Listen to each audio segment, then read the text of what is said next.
అనుకున్నాను. ఆంధ్రదేశంలోనే ఉన్నటువంటి 7 గొప్ప క్షేత్రములు, 7 ఈశ్వర స్వరూపముల గురించి మాట్లాడదామని. మనకి పక్కనే ఉన్నటువంటి సింహాచల క్షేత్రంలో అక్షతది నాడు స్వామివారి యొక్క గంధం ఒలుపు కార్యక్రమం జరుగుతుంది. చాలా గొప్ప కార్యక్రమం. ఆంధ్రదేశం నుంచి, ఆ పక్కన ఉన్నటువంటి ఒరిస్సా రాష్ట్రం నుంచి, ఇటు ద్రవిడ దేశం నుంచి కొన్ని వేల మంది భక్తులు వచ్చి ఆ రోజున గిరి ప్రదక్షిణ చేయడం, సింహాచల ఈశ్వర దర్శనం చేయడం మొదలైనవి జరుగుతూ ఉంటాయి. సింహాచలంలో వెలిసినటువంటి వాడు నరసింహస్వామి, అహోబల క్షేత్రమునందున్నవాడు నరసింహస్వామి, యాదగిరి గుట్ట యందున్నవాడు నరసింహస్వామి, అహోబల క్షేత్రమునందున్నవాడు నరసింహస్వామి, అలాగే ఆ తరిగొండ క్షేత్రమునందున్నవాడు నరసింహస్వామి. ఇలా మనకి ఒక్క ఆంధ్రదేశంలోనే ఎన్నో ప్రదేశాలలో నరసింహస్వామి వెలిసి ఉన్నారు. అసలు ఆ మాటకు వస్తే బహుశः భారతదేశంలో ఏ రాష్ట్రంలోనూ కూడా నరసింహస్వామి వారి యొక్క ఆరాధన ఇక్కడ ఉన్నంత ప్రబలంగా ఇంకెక్కడ మనకి కనపడదు. అంత గొప్ప ఆరాధన. ఒక రకంగా చెప్పాలి అంటే నరసింహస్వామి ఆంధ్రదేశానికి మాత్రమే స్వంతమైనటువంటి ఈశ్వర స్వరూపం. ఇన్ని చోట్ల నరసింహస్వామి వారు ఎలా వెలిశారు? ఉన్నది ఒక్కసారే కదా అవతార ఆవిర్భావం జరిగింది. ఇన్ని చోట్ల స్వయంభూగా రావడానికి కారణం ఏమై ఉంటుంది అంటే, శ్రీ మహావిష్ణువు దశావతారములను స్వీకరించవలసిన అవసరం ఉండి ఇప్పటికి 9 అవతారములను స్వీకరించి ఉన్నప్పటికీ అందులో నరసింహావతారానికి ఒక ప్రత్యేకమైనటువంటి ప్రతిపత్తి. ఎందుచేత అంటే నరసింహావతారం ఆవిర్భవించడానికి కారణం ప్రహ్లాదుడు. ప్రహ్లాదుణ్ణి నిలదీసినటువంటి వాడు తండ్రి హిరణ్యకశిపుడు. తండ్రి హిరణ్యకశిపుడు బ్రహ్మగారి గురించి చేసినటువంటి తపస్సులో కోరుకున్న కోరికే తనకి మృత్యువు రాకూడదని. కానీ ఎవరు మృత్యువు రాకూడదని కోరుకున్నాడో ఆయనకి మృత్యు వచ్చింది. అసలు ఏ వరం కోరుకోని వాడు ఎవరున్నాడో ఆయన్ని మృత్యువుకి దగ్గర చేద్దామని, మృత్యువు చేత గ్రసింపబడేటట్లు చేద్దామని ఎంత ప్రయత్నం చేసినా అతన్ని చంపలేకపోయాడు. ఇది ప్రహ్లాదోపాఖ్యానంలో నరసింహస్వామి వారి యొక్క ఆవిర్భావ ఘట్టమునందు చాలా విచిత్రమైనటువంటి సన్నివేశం. హిరణ్యాక్ష హిరణ్యకశిపులని అన్నదమ్ములు. ఆ హిరణ్యాక్ష హిరణ్యకశిపులు ఇరువురిని సంహరించడం కోసమే స్వామి ఒకసారి వరాహావతారంగా వచ్చారు, ఒకసారి నరసింహస్వామిగా వచ్చారు. ఇందులో హిరణ్యాక్షుణ్ణి సంహరించినటువంటి అవతారం వరాహావతారం, హిరణ్యకశిపుణ్ణి సంహరించినటువంటి అవతారం నరసింహస్వరూపం. ఇందులో హిరణ్యకశిపుడికి బ్రహ్మగారి దగ్గర వరాలు ఉన్నాయి. ఆయన బ్రహ్మగారి గురించి తపస్సు చేసినప్పుడు ఆయనే కోరుకున్నాడు, గాలిన్ కుంభిని అగ్ని అంబూల ఆకాశస్థలిన్ దిక్కులన్ రేలన్ ఘస్రములం తమప్రబల భూరిగ్రాహ వ్యాళాదిత్య నరాది జంతు కలహ వ్యాప్తిన్ సమస్త్రాస్త్ర శస్త్రాళిన్ మృత్యులేని జీవనము లోకాధీశ ఇప్పించవే అని అడిగాడు. అసలు ఆ కోరిక చాలా విచిత్రమైనటువంటి కోరిక కోరాడు. కాలమునకు, ఏ రూపమునకు, ఏ అస్త్రమునకు తాను కట్టుబడకుండా జాగ్రత్త తీసుకున్నాడు. తను పగలు చచ్చిపోకూడదు, రాత్రి చచ్చిపోకూడదు, ఇంట్లో చచ్చిపోకూడదు, బయట చచ్చిపోకూడదు, ప్రాణం ఉన్నదానితో చనిపోకూడదు, ప్రాణం లేని దానితో చనిపోకూడదు, అస్త్రము చేత మరణించకూడదు, శస్త్రము చేత మరణించకూడదు, జంతువు చేత మరణించకూడదు, కలహమునందు మరణించకూడదు. ఇన్ని వరాలు అడిగాడు బ్రహ్మగారిని. ఆయన అన్నాడు, తథాస్తు, నీకు వరం ఇచ్చానని. కానీ ఇంత గొప్ప వరం ఇచ్చాను, నువ్వు బుద్ధితో ప్రవర్తించు సుమా అని ఒక హెచ్చరిక చేసి వెళ్ళిపోయాడు. ఎప్పుడైతే తనకి ఇన్ని వరాలు లభించాయో అతని యందు విశృంఖలత్వము పెరిగిపోయింది. నన్ను ఎవరేం చేస్తారు అనేటటువంటి అహంకారం ప్రబలి ఆయన దేవలోకాన్ని ఆక్రమించాడు. దిక్పాలకులందరినీ శాసనం చేయడం మొదలుపెట్టాడు. దేవతలందరూ వెళ్ళి శ్రీ మహావిష్ణువుని ప్రార్థన చేశారు, మీరు ఎప్పుడు వచ్చి హిరణ్యకశిపుణ్ణి సంహరిస్తారు? ప్రహ్లాదోపాఖ్యానంలో మనం జీవితంలో నేర్చుకోవలసినటువంటి అత్యంత ప్రధానమైనటువంటి విషయం అక్కడ ఉంది. శ్రీ మహావిష్ణువు దేవతలతో మాట్లాడుతూ ఒక మాట అంటారు, నేను ఎప్పుడు పడితే అప్పుడు అవతారమును స్వీకరించాను, అంతటా నిండి ఉన్నప్పటికీ నేను ఒక కంటికి కనపడేటట్టుగా రూపాన్ని తీసుకోవాలన్నా, ఒక వ్యక్తిని సంహరించాలన్నా కొన్ని కారణములు ఉండాలి. అందులో మొట్టమొదటి కారణం శుద్ధ సాధులందు, సురలందు, శృతులందు, గోవులందు, విప్రకోటియందు, ధర్మ పదవియందు, తవిలి నాయందు వాడెన్నడలుగు నాడు హింసనందు అన్నాడే. శుద్ధ సాధులందు, శుద్ధ సాధువులంటే కేవలం పరమేశ్వరుణ్ణి మాత్రమే నమ్ముకుని జీవనం చేసేటటువంటి వారు ఎవరు ఉంటారో, భగవంతుడున్నాడు అని నమ్ముకుని తమ రక్షణ ప్రయత్నం కూడా తాము చేసుకోకుండా ఉండేటటువంటి వారు ఎవరున్నారో అటువంటి వారి జోలికి వెడితే నేను వచ్చి వాళ్ళని ఇబ్బంది పెట్టిన వాళ్ళని సంహరిస్తాను. శుద్ధ సాధులందు, సురలందు, దేవతల్ని ధిక్కారం చేసి దేవతలు పనికి మాలిన వాళ్ళు అని మాట్లాడితే నేను అవతార స్వీకారం చేస్తాను.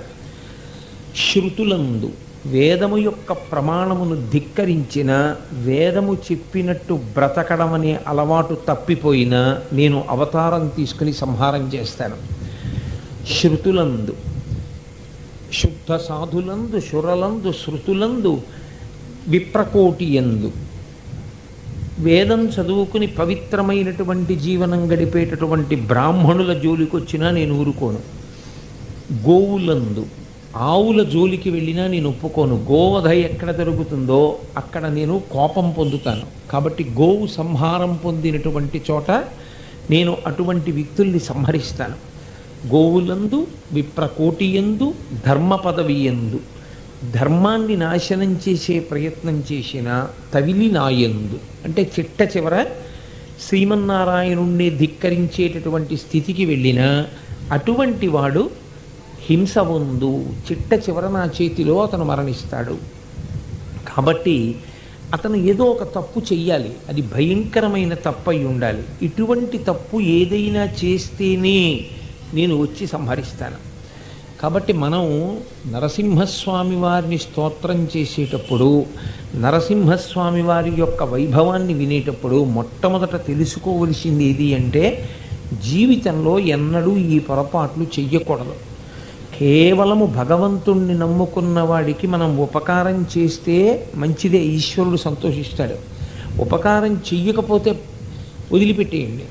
కానీ అటువంటి వారి జోలికి వెళ్ళడం, భగవంతుణ్ణి నమ్ముకుని బ్రతుకుతున్నటువంటి వారిని విమర్శించడం, వారిని బాధ పెట్టే ప్రయత్నం చెయ్యకూడదు.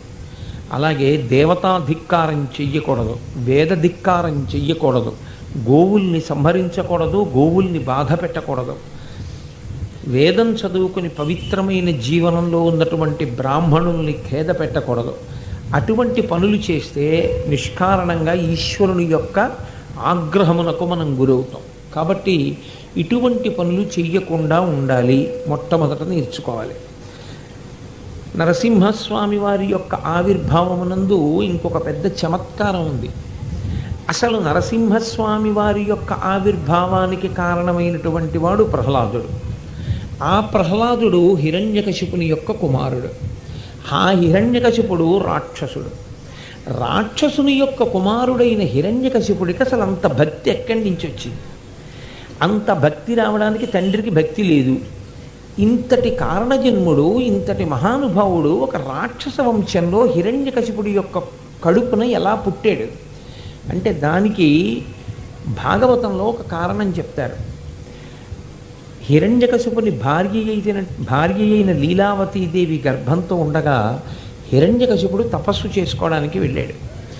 ఆయన తపస్సు చేసుకోవడానికి వెళ్ళినప్పుడు హిరణ్యకశిపుని యొక్క తేజస్సు లీలావతీదేవి యొక్క గర్భంలో పెరుగుతోంది. కాబట్టి ఇతను కూడా బయటికి వస్తే తండ్రితో కలిసి దేవతల్ని ఎంత బాధ పెడతాడో, ధర్మాన్ని ఎంత పాడు చేస్తాడోనని ఆ లీలావతిని సంహరించడం కోసమని చెప్పి తీసుకుపోతున్నాడు ఇంద్రుడు. నారద మహర్షి అడ్డొచ్చారు. ఎందుకయ్యా అలా తీసుకెడుతున్నావు ఆవిడ్ని?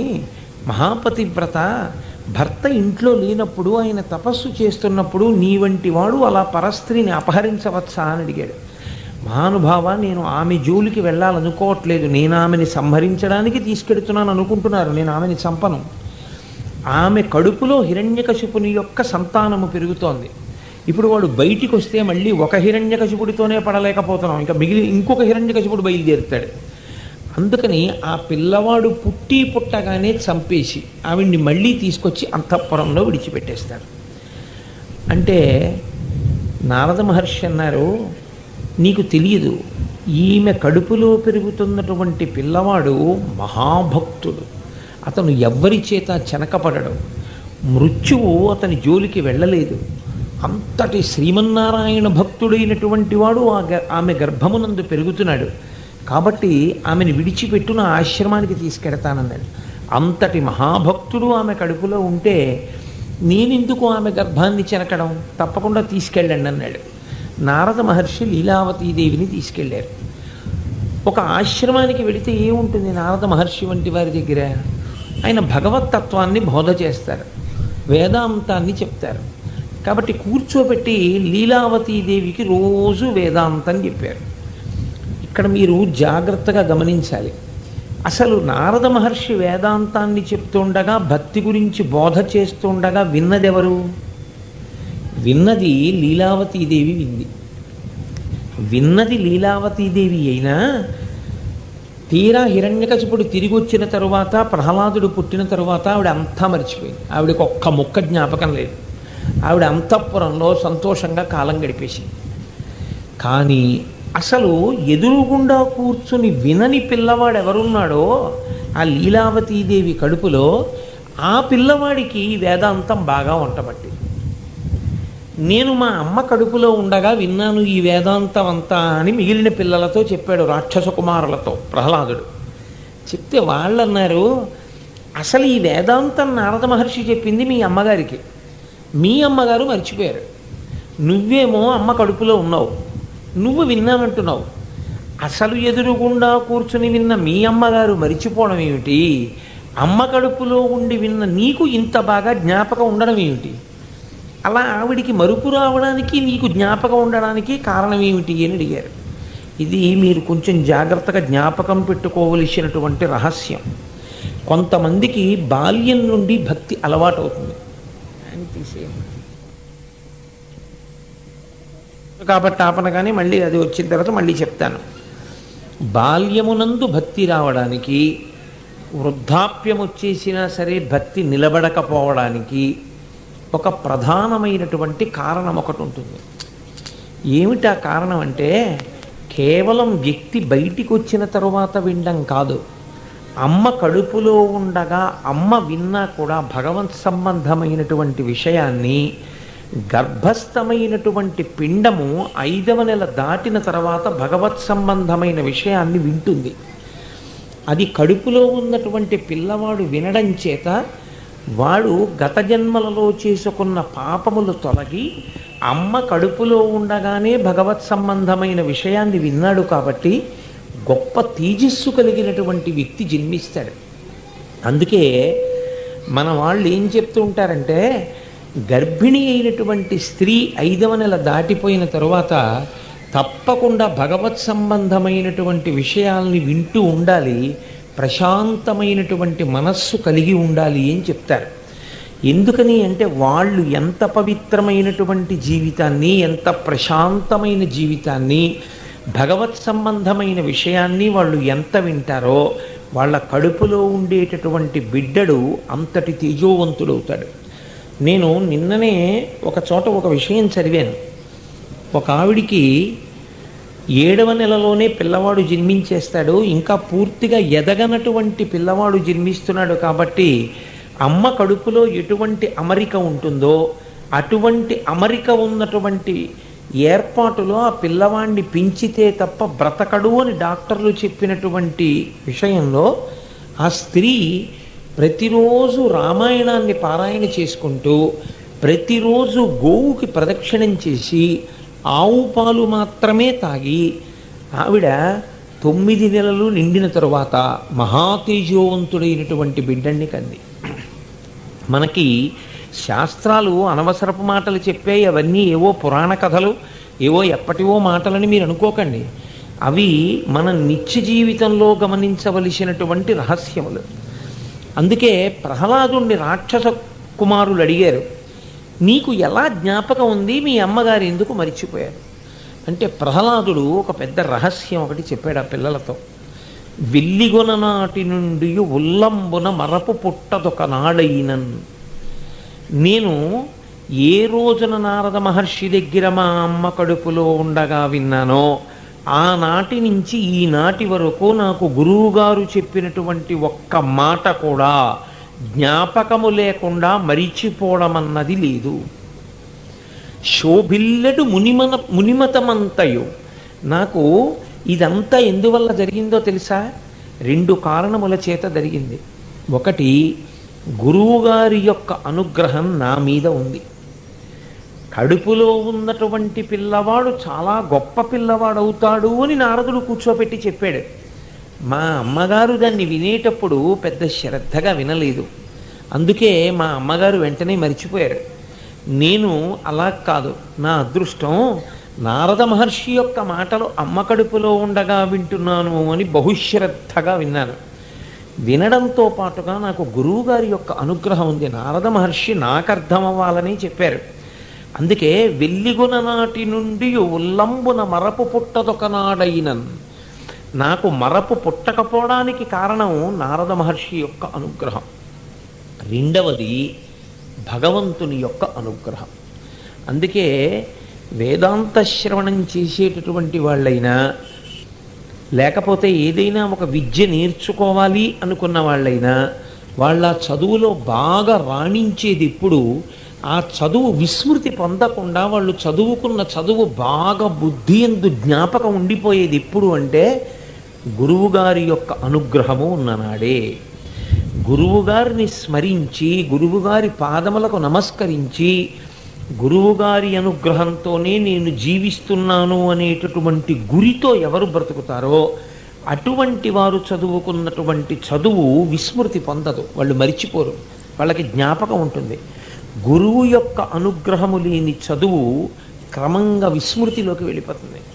ఎన్ని మాటలు విననివ్వండి, అవును ఇంతకుముందు కూడా చెప్పారండి మర్చిపోయానంటారు. అర్జునుడంతటి వాడు మర్చిపోయాడు. భగవద్గీత చెప్తే అంతా మర్చిపోయి, కృష్ణ నువ్వు నాకు కురుక్షేత్రంలో ఏదో చెప్పావు, నాకు జ్ఞాపకం లేదు, ఏమిటి చెప్పావు అని అడిగాడు. అడిగితే, ఎంత మాట అడిగావయా, అంత కష్టపడి భగవద్గీత చెప్తే ఇప్పుడు మళ్ళీ ఏం చెప్పానని అడుగుతావా నన్ను అని అడిగాడు. అంటే గురువుగారి దగ్గర కూర్చుని వినేటప్పుడు ఎంత పరాకుగా విన్నానని మీరు అనుకున్నా, అది అనుష్ఠాన పర్యంతంలోకి వచ్చి నిజంగా మీకు ఉపకారము చేసేటటువంటి రీతిలో విద్య పండాలి అంటే గురువుగారి యొక్క అనుగ్రహం ఉండాలి. నరసింహస్వామి వారి అవతారంలో ఇదొక పెద్ద రహస్యాన్ని ప్రహ్లాదుడు చెప్తాడు మనకి. మూడవ విషయం ఒకటి ఉంది అందులో. చమత్కారం ఏమిటంటే, హిరణ్యకశిపుడు ఏ కారణము చేత నేను మరణించకూడదు అని వరం అడిగాడు. హిరణ్యకశిపుడికి సాక్షాత్తుగా కొడుకు ప్రహ్లాదుడు. మరి కుమారుడైనటువంటి ప్రహ్లాదుడి మీద ఎందుకు హిరణ్యకశిపుడికి అంత కోపం? ఒక్కటే కారణం. హిరణ్యకశిపుడు అంటాడు, నేనే భగవంతుణ్ణి, నాకన్నా గొప్పవాడు లేడు, కాబట్టి నన్నే ప్రార్థన చెయ్యి, నన్నే పూజ చెయ్యి అంటాడు. ప్రహ్లాదుడు అంటాడు, నిన్ను నన్ను కూడా శాసించేటటువంటి వాడు, నిన్ను నన్ను కూడా రక్షించేటటువంటి వాడు పరమేశ్వరుడు ఒకడున్నాడు, శ్రీమన్నారాయణుడు, ఆయనని మనం ప్రార్థన చెయ్యాలంటాడు ప్రహ్లాదుడు. ఇదే తండ్రికి కొడుక్కి మధ్య ఉన్నటువంటి వైరం. ఇది హిరణ్యకశిపుడికి ప్రహ్లాదుడికి ఉన్న వైరం అని మీరు అనుకోకండి. హిరణ్యకశిపుడు ప్రహ్లాదుడు ఈ 2 పేర్లలోనే ఉంది ఈ తత్వం అంతా. భగవంతుడు ఏమిటండి, ఇదంతా నా గొప్పే, ఇదంతా నా చదువు, నా ఉద్యోగం, నా గొప్పతనంతోనే సంపాదించాను, నా అంతవాణ్ణి నేనని విర్రవీగి తిరుగుతాడు ఒకడు. అన్నీ నావే నావే అంటాడు. అన్నీ నావే, అంతా నాదే, అంతా నా గొప్పతనమే అన్నవాడెవరో వాడే హిరణ్యకశిపుడు. పరహ్లాదము అంటే ఇతరుల యొక్క సంతోషము తన సంతోషము తప్ప తాను సంతోషించడం ఒక్కటే సంతోషము కాదని నమ్మిన వాడెవరో వాడు ప్రహ్లాదుడు. అసలు నిజానికి ఎవరు శాశ్వతంగా బ్రతుకుతాడు, ఎవరి కీర్తి నిలబడుతుంది అంటే నేనే గొప్పవాణ్ణి అన్నీ నావే అన్నవాడిది కాదు. పరమేశ్వరుడు ఒకడు ఉన్నాడు, వాడి అనుగ్రహంతో బతుకుతున్నామన్న భక్తితో 10 మంది సంతోషాన్ని కోరుకున్నవాడెవరో వాడే చిరస్థాయి అయినటువంటి కీర్తిని పొందుతాడు, శాశ్వతమైనటువంటి పేరు ప్రఖ్యాతులు పొందుతాడు. అందుకే మీరు చూడండి, నరసింహోపాఖ్యానంలో హిరణ్యకశిపుడికి ప్రహ్లాదుడికి అస్తమానం ఇద్దరి మధ్య ఏదో ఒక రకమైనటువంటి వాగ్వివాదం జరగడానికి కారణం ఇదే. హిరణ్యకశిపుడు ఎప్పుడూ భగవంతుడు లేడు, నేనే అన్నీ అంటాడు. ప్రహ్లాదుడు అంటాడు, కాదు భగవంతుడు ఉన్నాడంటాడు. నేనే బలవంతుణ్ణి, నాకన్నా గొప్పవాడెవరంటాడు. బలయుతులకు దుర్బలులకు బలమెవ్వడు నీకు నాకు బ్రహ్మాదులకు బలమెవ్వడు ప్రాణులకు. ఆయన బలమైనటువంటి వాడు. అసలు బలం ఎవరో తెలుసా నాన్న? నువ్వు కాదు, నేను కాదు. నీకు నాకు బ్రహ్మగారికి బలమున్న వాళ్ళకి అందరికీ బలమన్న పేరుతో ఉన్నవాడు భగవంతుడు. ఆయన్ని నమ్ము నాన్న అంటాడు ప్రహ్లాదుడు. ఆయన ఎక్కడున్నారా, నేనే గొప్పవాడిని అంటాడు హిరణ్యకశిపుడు. ఇది ఆనాడు జరిగినటువంటి సంఘర్షణ కాదు, ఆనాటి నుంచి ఈనాటి వరకు ఏనాటి వరకు లోకంలో ఉండేటటువంటి సంఘర్షణే. అయితే ప్రహ్లాదోపాఖ్యానంలో ఒక పెద్ద చమత్కారం ఉంది. నారదుడు చేసినటువంటి బోధ, నారదుడు చెప్పినటువంటి మాటలు కేవలంగా ఏదో జ్ఞాపకం పెట్టుకోవడం కాదు. భగవంతుణ్ణి దర్శనం చేయడము, భగవంతుణ్ణి సేవించడము అంటే మనం ఎక్కడి వరకు ఆగిపోతామంటే, ఏదో ఉదయం నిద్ర లేవగానే పూజామందిరంలోకి వెళ్ళి ఓ అగరత్తు వెలిగించి ఓ దీపం పెట్టేసి కాస్త ఓ అరటిపండో ఓ పటికి బెల్లం ముక్కో నైవేద్యం పెట్టేసి అక్కడ నమస్కారం చేసి బయటికి వచ్చేస్తే అక్కడతో ఆ గొడవ వదిలిపోయింది. ఇంక ఈశ్వరుడితోటి ఒక్క 10 నిమిషాలు భగవంతు మందిరము అనేటటువంటి దాంట్లో ఒక నమస్కారం పెట్టేస్తే మిగిలిన 23 గంటల 50 నిమిషాల పాటు మనం ఎలా ప్రవర్తించినా పర్వాలేదు, మనకు నమ్మకం. కాబట్టి భగవంతుడు మనకి కనపడాలనేటటువంటి తాపత్రయం మనకే ఉండదు. కానీ ప్రహ్లాదుని యొక్క భక్తి అలా కాదు. అసలు నిజంగా భక్తి అంటే, నిజంగా భగవంతుణ్ణి చూడడము అంటే ప్రహ్లాదుడు ఎటువంటి భక్తితో ఉండేవాడో మీరు గమనించవలసి ఉంటుంది. ప్రహ్లాదుడు భగవంతుణ్ణి చూడ్డానికి దేవాలయంలో మాత్రమే ఉంటాడని, పూజామందిరంలో మాత్రమే ఉంటాడని వెంపర్లాడలేదు. ఆయన పానీయంబులు త్రాగుచున్ కుడుచుచున్ భాషించుచున్ హాసలీలా నిద్రాదులు చేయుచున్ తిరుగుచున్ లక్షించుచున్ సంతత శ్రీనారాయణ పాద పద్మయుగళీ చింతామృతాస్వాద సంధానుండై మరచన్ సురారిసుతుడే తద్విశ్వమున్ భూవరా అన్నారు. పానీయంబులు త్రాగుచున్, దాహం వేసింది అనుకోండి, ప్రహ్లాదుడు అనుకునేవాట, అరే నేను బయట ఎక్కడ ఏమున్నాయో చూస్తున్నాను, ఆ చెరువులో నీళ్లు ఎండిపోయాయి అంటున్నాను, ఆ నుయ్యి ఇప్పుడు బాగా లోతుగా వెళ్ళిపోయింది, ఇప్పుడు నీటి మట్టం దాంట్లో తగ్గిపోయింది అంటున్నాను, బయట పంట పండలేదంటున్నాను, బయట అన్నీ చూస్తున్నాను, మరి ఈ శరీరంలో నీళ్లు తగ్గిపోతే, ఇందులో నీరు తగ్గిపోయింది, ఇందులో నీరు పొయ్యాలని నేను చూసుకుంటున్నానా? నేను చూడటం లేదు. ఒరే ఇందులో నీళ్లు అయిపోయాయిరా, ఇందులో నీళ్లు పొయ్యకపోతే పడిపోతుందిరా ఈ శరీరం, నీళ్లు పొయ్యరా అని దాహం రూపంలో చెప్తున్నవాడు పరమేశ్వరుడే. బయట వేడి ఎక్కువగా ఉంది, నువ్వు రోజు పోసినట్లు ఇందులో పోస్తే చాలదు, ఇవాళ ఇంకొక 4 గ్లాసుల నీళ్లు ఎక్కువ పొయ్యాలి ఇందులో అని దాహం రూపంలో నీటిని ఎక్కువ పోయించి బయట వేడిని తట్టుకునేటట్టు చేస్తున్నవాడు భగవంతుడే. నిజంగా చాలా దాహం వేసింది అనుకోండి, చాలా దాహం వేసినప్పుడు ఒక్క గుక్కెడు నీళ్లు తాగుదామని గబగబా వెళ్ళి ఓ గ్లాస్తో నీళ్లు పట్టుకుని ఇలా తాగారనుకోండి, పరమేశ్వరుడు తలని తీసుకొచ్చి ఇక్కడ పెట్టి కడుపు తీసుకెళ్ళి ఇక్కడ పెట్టాడు అనుకోండి, ఇప్పుడు ఈ నీళ్లు పైకి ఎలా ఎక్కుతాయి? ఇక్కడ పోసుకున్న నీళ్లు తలకి ఎలా ఎక్కుతాయి? ఇక్కడుంది కడుపు. ఈ నీరు పైకి ఎక్కాలంటే ఎంత కష్టం. ఈలోగా దాహంతో ఉన్నవాడు స్పృహ తప్పి కింద పడిపోతాడు. నీళ్లు తొందరగా కిందకి జారిపోతాయి కాబట్టి ఇక్కడ గుటక వేసిన నీరు వెంటనే కడుపులోకి వెళ్ళిపోయి దాహం తీరి ప్రాణం రక్షింపబడేటట్టుగా కడుపు ఇక్కడ పెట్టి తల ఇక్కడ పెట్టినటువంటి పరమేశ్వరుణ్ణి ఎక్కడ చూస్తావు? ఇక్కడ దాహం వేయించి ఇక్కడ నీళ్ళిచ్చి ఈ నీళ్ళు ఇక్కడ గుటుక్కుమనగానే ఇక్కడికి వెళ్ళిపోయేటట్టుగా ఏర్పాటు చేసినటువంటి పరమేశ్వరుణ్ణి దాహంలోనూ దాహం తీర్చే నీళ్లల్లోనూ నీళ్లు తాగినప్పుడు వెళ్ళేటటువంటి పల్లంలోనూ చూసుకుంటూ ఉండేవాడు ప్రహ్లాదుడు. పానీయంబులు త్రాగుచున్ కుడుచుచున్. ఈశ్వర ఎంత అద్భుతమయ్యా!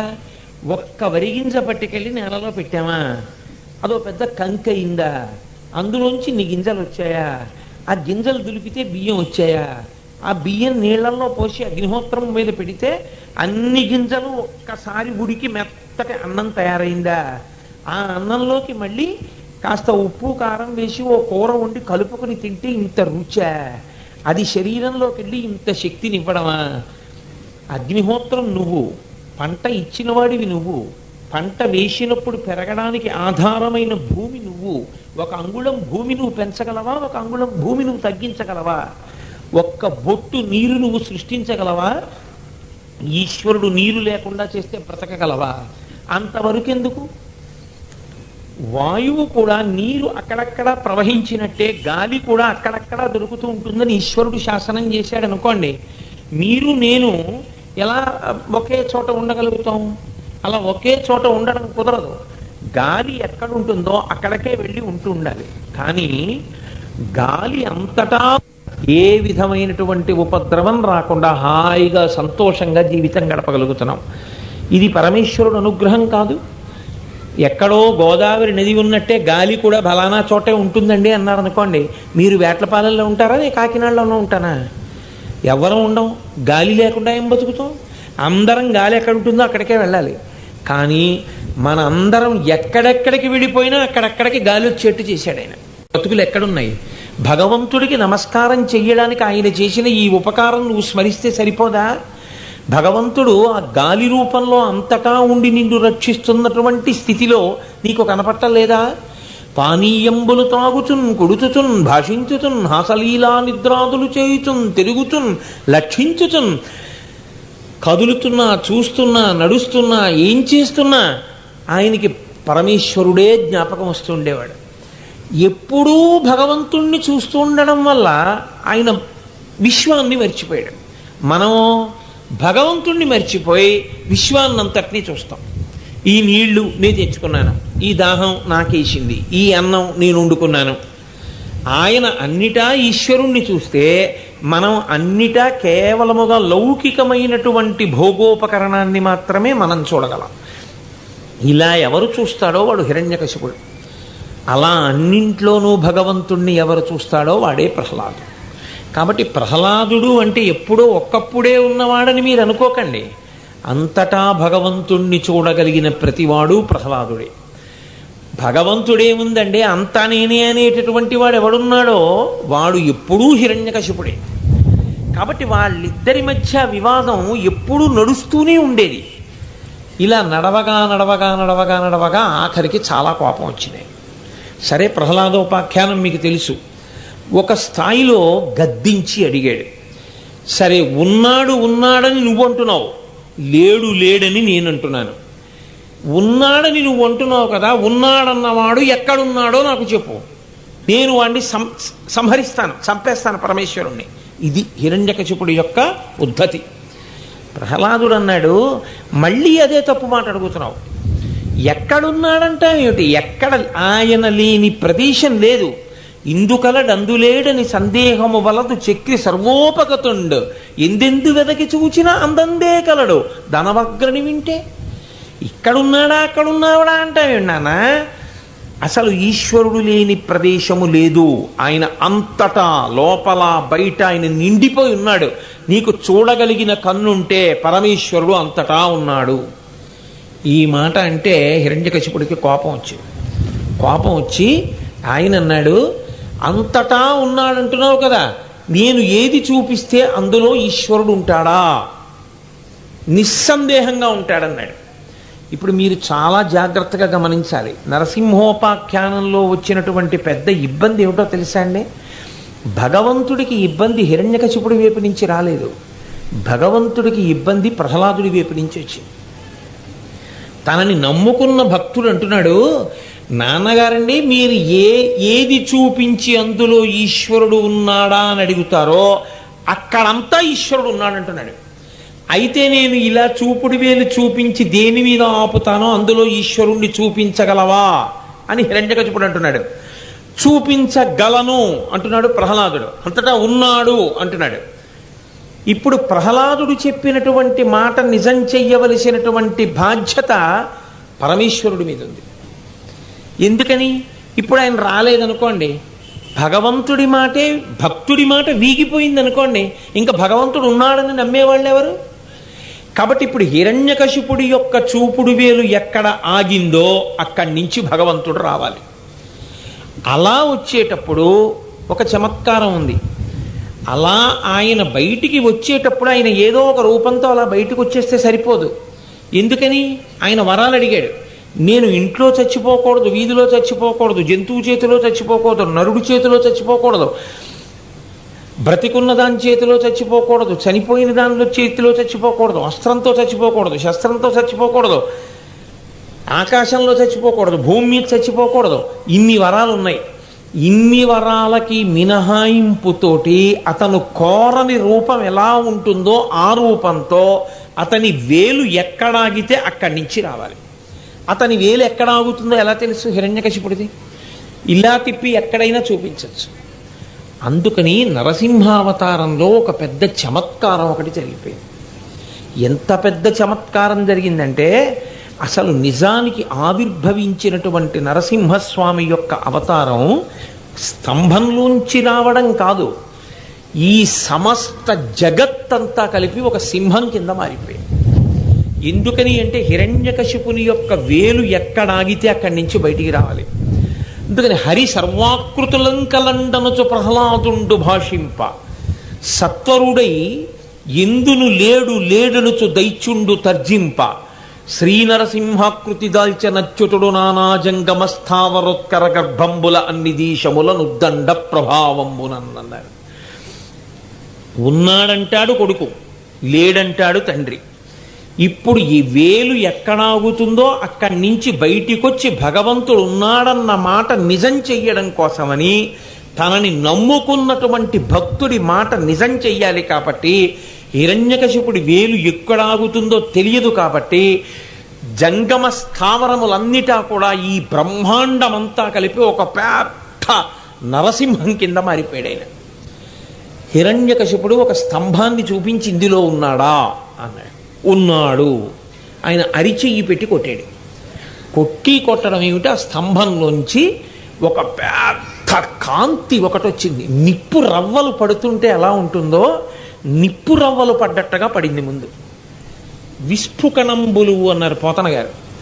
నిప్పు రవ్వలు పడి అందులోంచి ఆయన కళ్ళు బైర్లు కమ్మేటట్టుగా పాలసముద్రపు తరగలు ఎలా ఉంటాయో అటువంటి పెద్ద పెద్ద జూలుతో అనేకమైన బాహువులతో శంఖము, చక్రము, గద, పద్మము, తోమరము, కత్తి మొదలైనటువంటి అనేకమైన ఆయుధాలు పట్టుకొని సన్నటి నడువుతో, నడువుకు పెట్టుకున్నటువంటి వడ్డాణంతో, పాదాలకు పెట్టుకున్నటువంటి అందెలతో, వాటికి మోగుతున్నటువంటి చిరుగంటలతో, తీవ్రమైనటువంటి రూపంతో, పెద్ద పెద్ద కోరలతో ఒక్కసారి స్తంభంలోంచి పైకొచ్చాడు. ఇంతమంది హడిలిపోయినా హిరణ్యకశిపుడు మాత్రం గుర్తుపట్టాడు. ఓహో, నేను ఎన్ని వరాలు అడిగానో అన్ని వరాలకి మినహాయింపుగా వచ్చాడు.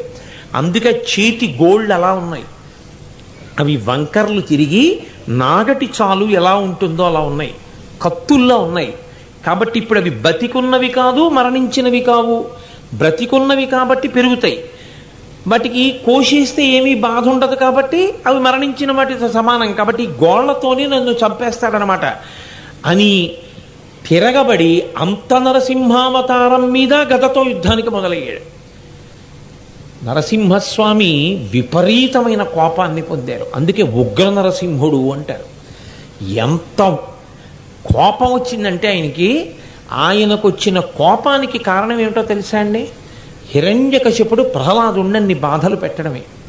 భక్తుడైన వాడి జోలికి వెళ్ళాడు కాబట్టి అపారమైనటువంటి కోపాన్ని పొంది పుట్టలోంచి పైకొచ్చి వెళ్ళిపోతున్నటువంటి నాగుపాముకు ఎదురుగుండా ఎలక పరిగెత్తిందనుకోండి, అలా పరిగెడుతున్నటువంటి ఎలకని నాగుపం ఒక్కసారి పడగ పైకెత్తి కొట్టి పట్టుకుని పైకెత్తితే ఎలా ఉంటుందో అలా ఒక్కసారి తన చేతులతో పట్టి పైకెత్తి అతని కిరీటం జారి కింద పడిపోతుండగా ఇంట్లో కాదు బయట కాదు గడప మీద కూర్చుని పైన కాదు కింద కాదు తొడల మీద పడుకోబెట్టుకుని మనిషి కాదు మృగం కాదు కింద మనిషి పైన సింహం నరసింహంగా మరణించినవి కావు బ్రతికున్నవి కావు గోళ్లతో పొట్ట చీల్చి నెత్తురు త్రాగి ఆ కండరములన్నీ గోళ్లతో ముక్కలు కింద తింపేసి ఆ ప్రేగులు తీసి మెడలో వేసేసుకుని ఆ ఎర్రటి జూలుతో ఉన్నటువంటి నరసింహావతారం లేచి గర్జన చేస్తుంటే ఆనాడు ఆయన ముందు నిలబడడానికి లక్ష్మీదేవికి కూడా ధైర్యం సరిపోలేదు. సరిపోకపోతే అప్పుడు ప్రహ్లాదుడు వెళ్ళి స్తోత్రం చేశాడు.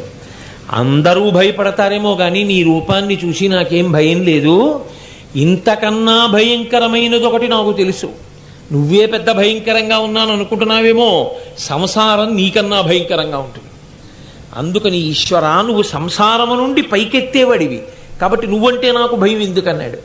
ప్రహ్లాదుని యొక్క స్తోత్రానికి పొంగిపోయినటువంటి నరసింహస్వామి ప్రహ్లాదుణ్ణి తొడ మీద కూర్చోబెట్టుకున్నారు. ఈ నరసింహావతారం ఆంధ్రదేశంలో అనేక చోట్ల పూజలు అందుకుంటోంది. నరసింహస్వామి వారి అవతారానికి ఒక ప్రత్యేకత ఉన్నది. ఏమిటా ప్రత్యేకత అంటే ప్రదోష వేళలో అంటే చీకటి పడుతూ ఇంకా పగటి వేళ పూర్తవుతుండగా ప్రదోష వేళలో ఒక్క శివాలయానికే వెడతాం మనం. ఎందుకంటే 33 కోట్ల మంది దేవతలు కూడా పరమశివ సన్నిధానానికి చేరుకుంటారు. అందుకని యథార్థమునకు శాస్త్రంలో ప్రదోష వేళలో ఇంకా ఏ దేవాలయానికి వెళ్ళకూడదు. ప్రదోష వేళలో ఒక్క శివాలయంలోకే వెళ్ళాలి. దేవతలందరూ తమ తమ స్థానములు ఖాళీ చేసి కైలాసంలో ఉంటారు శివ సన్నిధిలో.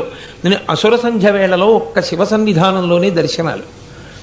కానీ మినహాయింపు ప్రదోష వేళలో నరసింహస్వామి వారి దేవాలయాన్ని కూడా దర్శనం చేయొచ్చు. నరసింహస్వామి వారి దర్శనం కూడా శివదర్శనంతో సమానమే, అంత గొప్ప దర్శనం అది. అటువంటి నరసింహస్వామి మనకి చాలా దగ్గరలో ఉన్నటువంటి సింహాచల క్షేత్రంలో వెలిచారు. ఈ సింహాచల క్షేత్రంలో ఆయన వెలియడానికి ఒక పూర్వగాథ ఉంది. హిరణ్యకశిపుడు ప్రహ్లాదుడిని ఎల్లైనా చంపాలని కోరిక. ఎలాగైనా చంపాలని రాక్షసుల్ని పిలిచి కత్తులతో పొడవమన్నాడు, శూలాలతో పొడవమన్నాడు, గదలతో మొత్తమన్నాడు, ఏనుగులతో తొక్కించమన్నాడు, భూమిలో పాతిపెట్టమన్నాడు, ఆభిచారిక హోమాలు చేయించమన్నాడు, విషాహారం పెట్టించమన్నాడు, సముద్ర మధ్యంలో తీసుకెళ్లి తల పట్టుకుని గట్టిగా నీళ్లలో ముంచేయమన్నాడు, పిల్లవాడిని సముద్రంలో పెట్టి అతని మీద పర్వతాన్ని పెట్టేసేయండి దాని కింద ఉండిపోయి చచ్చిపోతాడన్నాడు. ఇన్ని చేసినా ప్రహ్లాదోపాఖ్యానానికి ఉన్నటువంటి చాలా గమ్మత్తు ఏమిటో తెలుసా అండి, ఆయన ఎవరిని ద్వేషించలేదు. ప్రహ్లాదుడు తనని కత్తులు పెట్టి కొట్టిన, ఇనప గొలుసులు వేసిన, ఏనుగులతో తొక్కించిన ఆయన ఎవ్వరి మీద కోపం పెట్టుకోలేదు. కంచికామకోటి పీఠాధిపత్యం వహించినటువంటి మహానుభావుడు, నడిచే దేవుడిని పేర్గాంచిన చంద్రశేఖరేంద్ర సరస్వతీ స్వామి వారికి అత్యంత ఇష్టమైనటువంటి వ్యక్తి ప్రహ్లాదుడే. ప్రహ్లాదోపాఖ్యానంలో ప్రహ్లాదుడి యొక్క శీలం నుంచే పరమాచార్య స్వామి వారు నేను ఎన్నో నేర్చుకున్నాను అని చెప్పారు. ఒక పక్కన రాక్షసులు వచ్చి కత్తులతో కొడుతూ త్రిశూలాలతో పొడి చేస్తుంటే ఆయన మాత్రం తన్ను నిశాచరుల్ పొడవ దైత్యకుమారుడు మాటిమాటికోపన్నగశాయి, ఓ ధనుజభంజన, ఓ జగదీశ, ఓ సర్వాపన్న శరణ్య, ఓ అఖిల పావనయంచు నుతించు కానితా కన్నుల నీరుతాడు భయకంప సమేతుడు కాడు భూవర. ప్రహ్లాదుడికి అంతటా శ్రీమన్నారాయణుడే కనపడేవాడు. ఏనుగుని తొక్కించడానికి తీసుకొస్తే ఏనుగులో నారాయణుడి చూసేవాడు. కత్తి పెట్టి పొడుస్తుంటే కత్తిలో నారాయణుడు కనపడేవాడు, పొడుస్తున్న వాడిలో నారాయణుడు కనపడేవాడు. అందుకే ఆయన్ని కత్తితో పొడుస్తూ ఉంటే తన్ను నిశాచరులు దైత్యకుమారుడు మాటిమాటికి ఓ పన్నగశాయి, ఓ తనుజభంజన, ఓ జగదీశ, ఓ సర్వాపన్న శరణ్య అని భగవంతుణ్ణి పిలిచేవాడు తప్ప ఎక్కడా భయపడ్డం కానీ బాధపడ్డం కానీ ఏమీ ఉండేవి కావు. అసలు అన్నిటికన్నా విచిత్రం ఏమిటో తెలుసా అండి, ప్రహ్లాదోపాఖ్యానంలో మనం అలా వెళ్ళిపోతున్నాం అనుకోండి, పక్కనే గడ్డి తింటున్నటువంటి గేది ఇలా అందనుకోండి, ఎక్కడ మనకి తగులుతుందో అని వెంటనే ఇలా అంటాం మనం, మనకి తెలియకుండానే చేతులు అడ్డొస్తాయి. కానీ చాలా ఆశ్చర్యం ఏమిటంటే ప్రహ్లాదుడి విషయంలో ఆయనని ఇంత బాధ పెడుతుంటే బాహువులొడ్డాడు, బంధురాజిలో దూరడు, ఘోరకృత్యమని దూరడు తండ్రిని, మిత్రవర్గముంజీరడు, మాతృవర్గము వసించు సువర్ణ సౌధంబులోని కిందారడు, తాపమునందడు, కోపగింపడు, కంటగింపడు. ఆయన దగ్గరికి వెళ్ళి ఇంత బాధ పెడుతుంటే కనీసంలో కనీసం ఆయన ఇలా చేతులు అడ్డు పెట్టుకునేవాడు కాదు. నాన్నగారండి ఇదేమిటండి, నేను మీ కొడుకుని కదా, ఇదేమిటండి ఇంత బాధ పెడుతున్నారు అనేవాడు కాదు. చిరునవ్వు ముఖంలోంచి చెరిగిపోయేది కాదు. పరిగెత్తుకుంటూ స్నేహితుల దగ్గరికి వెళ్ళి వాళ్ళని పట్టుకుని వాళ్ళ చాటును దాక్కునేవాడు కాదు. బంధువుల ఇంటికి పారిపోయేవాడు కాదు. పక్కనే స్వర్ణసౌధంలో అమ్మగారు ఉంటే లీలావతి దగ్గరికి వెళ్ళి అమ్మ నాన్నగారు నన్ను ఇంత ఇబ్బంది పెడుతున్నారమ్మా అని చెప్పేవాడు కాదు. నవ్వుతూ ఉండేవాడు. ఆయన ఎప్పుడూ పరమేశ్వరుణ్ణంత నమ్ముకుని అంతటా ఈశ్వరుణ్ణే చూస్తూ ఉండేవాడు. 5 ఏళ్ల పిల్లవాడు. ఆ స్థితి రావడానికి కారణం లీలావతి గర్భంలో ఉండగా అమ్మ నారదుని యొక్క ఉపదేశాన్ని అంత శ్రద్ధతో వినడం. అంటే ప్రహ్లాదుడు లాంటి కొడుకు, శంకరాచార్యుల వారి లాంటి కొడుకు పుట్టాలని కోరుకున్నటువంటి స్త్రీ భగవత్ సంబంధమైనటువంటి కథలను గర్భిణి అయి ఉండగా శ్రద్ధతో వినవలసి ఉంటుంది. ఒకప్పుడు హిరణ్యకశిపుడు ఏం చేశాడంటే ఈ పిల్లవాడు ఏం చేసినా చచ్చిపోవట్లేదని బెంగపెట్టుకున్నాడు. ఏం చేసినా పిల్లవాడు బతకడేమో అని బెంగపెట్టుకుంటాడు తండ్రి ఎక్కడైనా. హిరణ్యకశిపుడు బెంగపెట్టుకున్నది ఏమిటంటే ఏం చేసినా కొడుకు చచ్చిపోవట్లేదని. అందుకని ఆయన అన్నాడు ఈ పిల్లవాడిని తీసుకెళ్ళి సముద్రంలో ముంచి పైకి లేవకుండా వీడి మీద పర్వతం పెట్టేసేయండి అన్నాడు. అంటే రాక్షసులో పెద్ద పర్వతాన్ని తీసుకొస్తున్నారు, కింద ప్రహ్లాదుడిని తీసుకొస్తున్నారు. సముద్రంలోకి తీసుకెళ్ళి ప్రహ్లాదుడిని ముంచేశారు. ముంచేసి ఆయన మీద పర్వతాన్ని పెడుతున్నారు. పెడుతుంటే ఆయన ఎంతో సంతోషంగా ఈ సముద్ర జలాలు కూడా ఆయనే పరమేశ్వరుడని శ్రీహరి శ్రీహరి అని పిలిచాడు. అయ్యో నా భక్తుడు ఎక్కడ కందిపోతాడోనని శ్రీమన్నారాయణుడు గరుత్మంతుణ్ణి అధిరోహించి గబగబా వచ్చి, చూడండి పిల్లవాడి కంట్లో ఏదైనా పడిపోతుందేమో అంటే మనం బలంగా ఉఫ్ఫని ఊదేసినట్టు ఏదో ఎగురుతూ వచ్చి పిల్లాడి కంట్లో పెడుతోంది అనుకోండి, ఉఫ్ అని ఊదేస్తాం కళ్ళల్లో పడకుండా. అలా శ్రీమన్నారాయణుడు రాక్షసుల చేతిలో ఉన్నటువంటి పర్వతాన్ని ఉఫ్ అని ఊదాడు. ఊదితే ఆ పర్వతం వెళ్ళి విశాఖపట్నం, విశాఖ సముద్రం, విశాఖ సముద్రనామం, ఆ సముద్రంలో ప్రహ్లాదుడిని ముంచారు. ముంచినప్పుడు ఆయన ఉఫ్ అని ఊదితే ఈ పర్వతం వెళ్ళి దూరంగా పడింది. ఈ పర్వతం వెళ్ళి దూరంగా ఎక్కడ పడిందో ఆ పర్వతం ఆకాశంలోంచి చూస్తే సింహంలా కనబడుతుంది. శ్రీ మహావిష్ణువు యొక్క నోటి ఊపిరి చేత కొట్టబడి దూరంగా వెళ్ళి పడింది కాబట్టి దానికి సింహశైలము అని పేరు. ఆకాశంలోంచి చూస్తే సింహం ముఖంలా కనపడుతుంది కాబట్టి అచలము అంటే కొండ, సింహాచలము అంటే సింహము వంటి కొండ. అది ప్రహ్లాదుణ్ణి ముంచుతున్నప్పుడు శ్రీమన్నారాయణుడు ఊది దూరంగా పడేసిన కొండ. విశాఖ సముద్రం, సముద్రంలో నొక్కి పెట్టిన పిల్లవాణ్ణి ఆయన పైకి ఎత్తాడు. పైకెత్తితే ఎంతో సంతోషించి ప్రార్థన చేశాడు ప్రహ్లాదుడు. ప్రార్థన చేస్తే ఆయన అన్నాడు, ఇప్పుడు నీకు నేను ఏ రూపంతో కనపడ్డానో అదే రూపంతో రాబో కాలంలో నీ తండ్రి అయినటువంటి హిరణ్యకశిపుణ్ణి సంహారం చేస్తాను. నీ తండ్రి హిరణ్యకశిపుణ్ణి సంహారం చేసిన తరువాత నువ్వు రాజ్యం ఏలుతావు. నువ్వు హాయిగా కొడుకుల్ని మనవల్ని చూసిన తరువాత వానప్రస్థానికి వచ్చినప్పుడు సింహాచల క్షేత్రానికి వచ్చి నా దగ్గర ఉండి ప్రతిరోజు నన్ను సేవిస్తుండు. అప్పటి వరకు నేను సింహాచలంలో ఒక పుట్టలో ఇలాగే ఉంటానని సింహాచల క్షేత్రమునందు వరాహ నరసింహ స్వరూపంగా శ్రీమన్నారాయణుడు స్వయంభూగా ఆవిర్భవించాడు. చాలా కాలం అయిపోయింది. చాలా కాలం అయిపోయిన తర్వాత ప్రహ్లాదుడు వానప్రస్థాశ్రమ స్వీకారం చేసిన తర్వాత సింహాచలం పర్వతం మీదకు వచ్చి ప్రతిరోజు నరసింహస్వామి వారిని చక్కగా పూజ చేస్తూ ఉండేవాడు. అక్కడ ఉండేటటువంటి ప్రకృతి, ఆ అందం, ఆ కొండ, ఆ తోటలు, ఆ సంపంగి పూలు, ఆ మల్లెపూలు, జాజి తీగలు, నరసింహస్వామి, ప్రహ్లాదుడి యొక్క పూజ, ఇవన్నీ చూసి 33 కోట్ల మంది దేవతలు, అప్సరసలు, పరమశివుడు, చతుర్ముఖ బ్రహ్మగారు, నదులు అన్నీ ఆ పర్వతం దగ్గరికి వచ్చాయి. ఒకనాడు చైత్రశుద్ధ ఏకాదశి నాడు వచ్చాయి. అందుకే కళ్యాణం.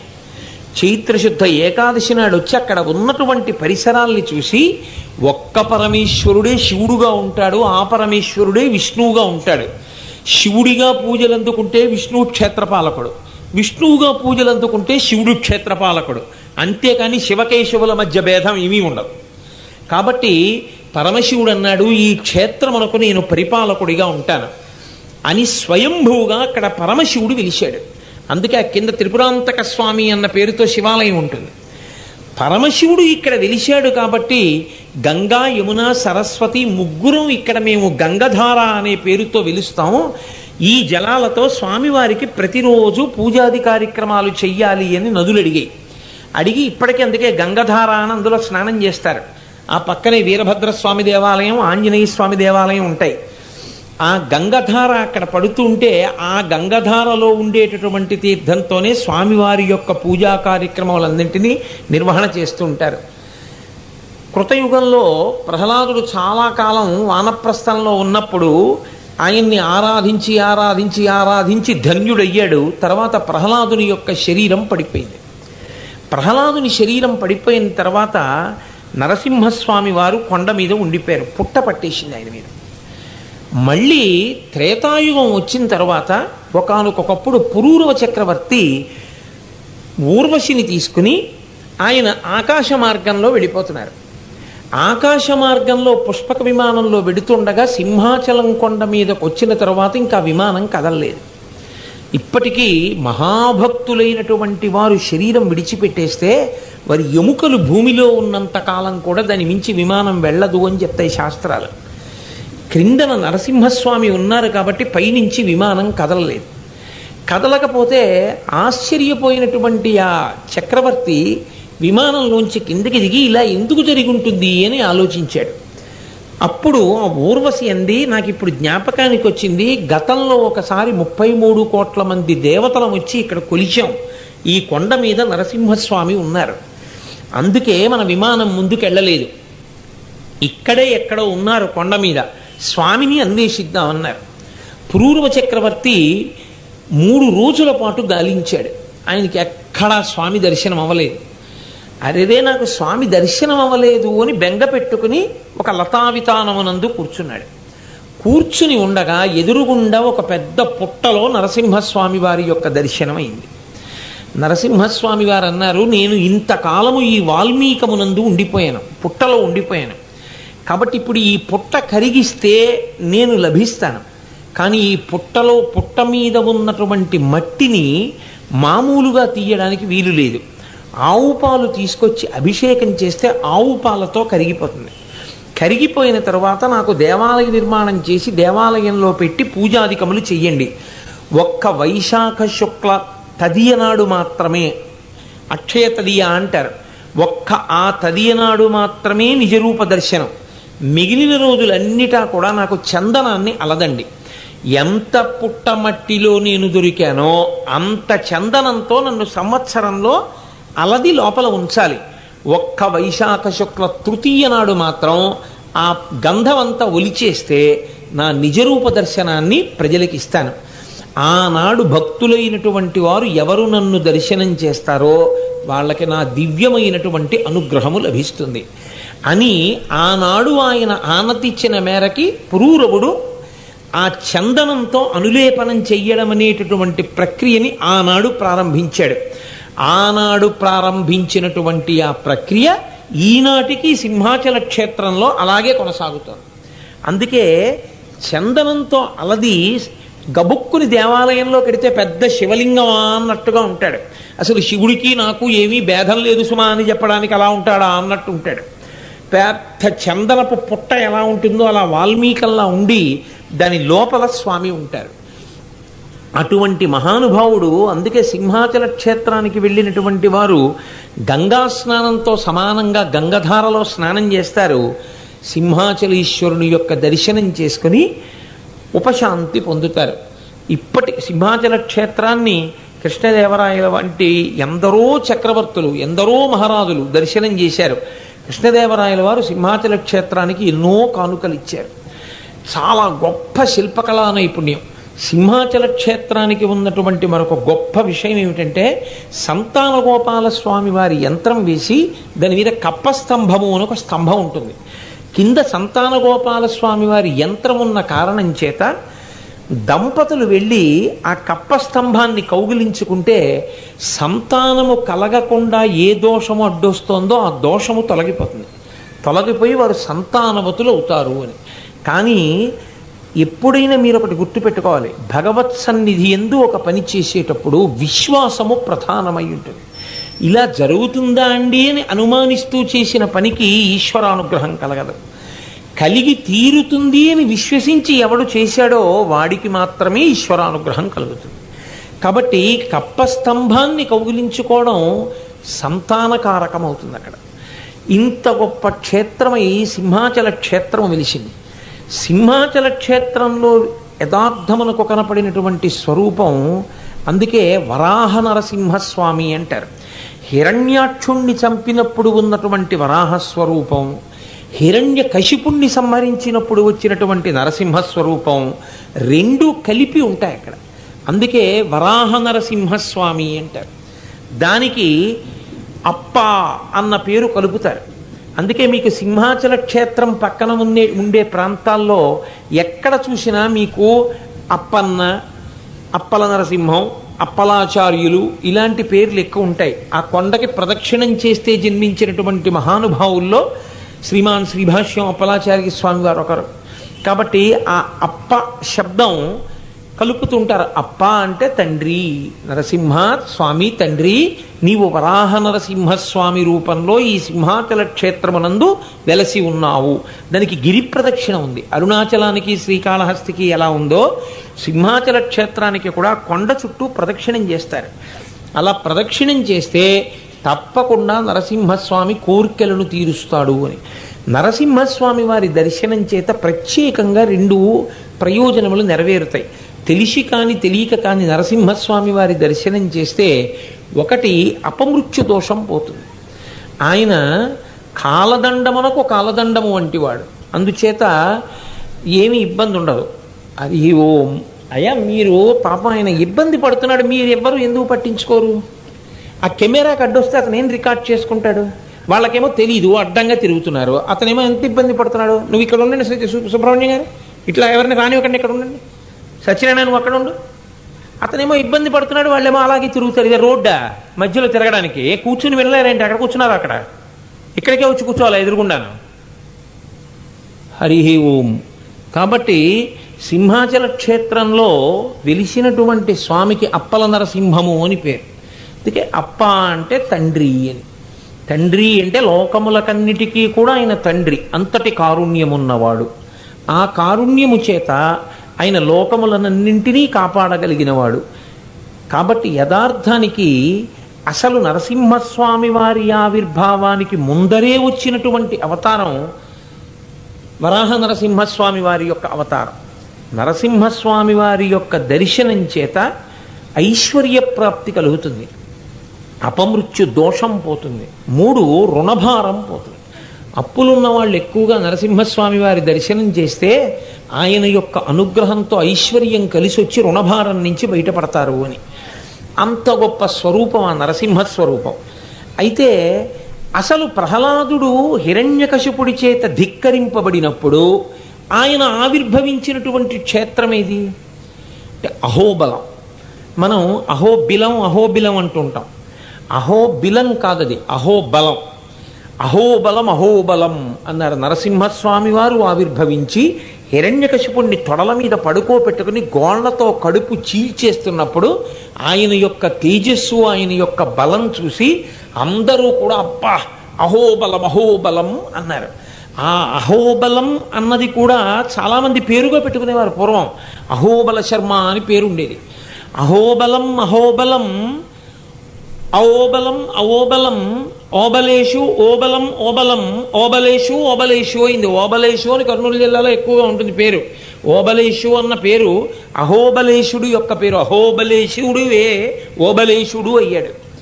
కాబట్టి ఏమీ తెలియని సామాన్య జనం నుంచి బాగా చదువుకున్న వాళ్ళ వరకు నరసింహస్వామి వారి పేరుంచుకోవడం అనేటటువంటి అలవాటు వచ్చింది.